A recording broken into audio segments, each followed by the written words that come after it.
والله يعني انا ما كنتش حابب ادخل اهلي وزمالك في منتخب مصر، لان احنا الفتره دي عايزين نكون كلنا ورا منتخب مصر، وبالنسبه لنا اللعيبه كلها واحد. لكن للاسف طلع علينا صناع محتوى اهلاويه امبارح قارنوا ان ده منتخب الاهلي وده مش منتخب مصر، وان طول ما الاهلي كويس منتخب مصر كويس. عشان بقى نرد على الموضوع ده مش هينفع نفضل لابسين التيشيرت ده، حاجه كده بس لازم تتظبط.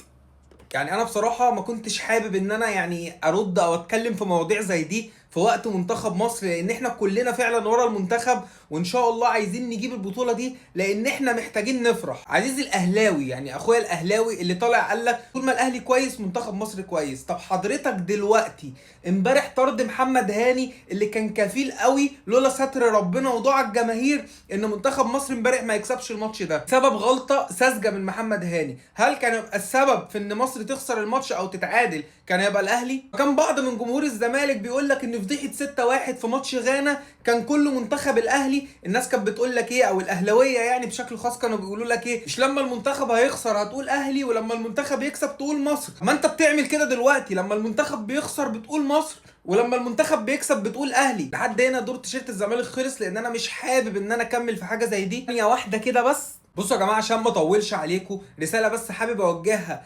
للاهلاويه اللي هم صناع المحتوى، لان الجمهور العادي هو في الاول وفي الاخر بيقول رايه، ولكن رايه مش مؤثر او مش مسموع. عكس كصانع محتوى في ناس بتتابعك، في اطفال بتتابعك، في ناس بتحبك، فممكن يشوفوا كلامك ده ويمشوا وراك. في الاول وفي الاخر الانديه كلها بتلعب لصالح منتخب مصر، سواء كان الاهلي بيلعب كويس او الزمالك فرقه كويسه او بيراميدز او الاسماعيلي او المصري. في الاول وفي الاخر كل الفرق دي بتتجهز علشان المنتخب لما يشارك في بطوله زي ديت يقدر يظهر بشكل محترم وبشكل يليق بينا كمصريين. فبعد اذنكم بعد اذنكم بلاش ندخل اهلي وزمالك في منتخب مصر. الاول ارد عليك واقول لك امام عاشور مش الاهلي اللي عمله، زيزو مش الاهلي اللي عمله، مروان عطيه مش الاهلي اللي عمله. كل دي لعيبه جت ولعبت في الاهلي واحترفت يعتبر في الاهلي، او جم في الاهلي وهم نجوم، مش ناشئين الاهلي. يعني مش تريزيجيه، مش محمد هاني، مش رامي ربيعه. ولكن احنا قبل البطوله اتفقنا ان احنا نركن الالوان على جنب ونركن الوان التيشيرتات على جنب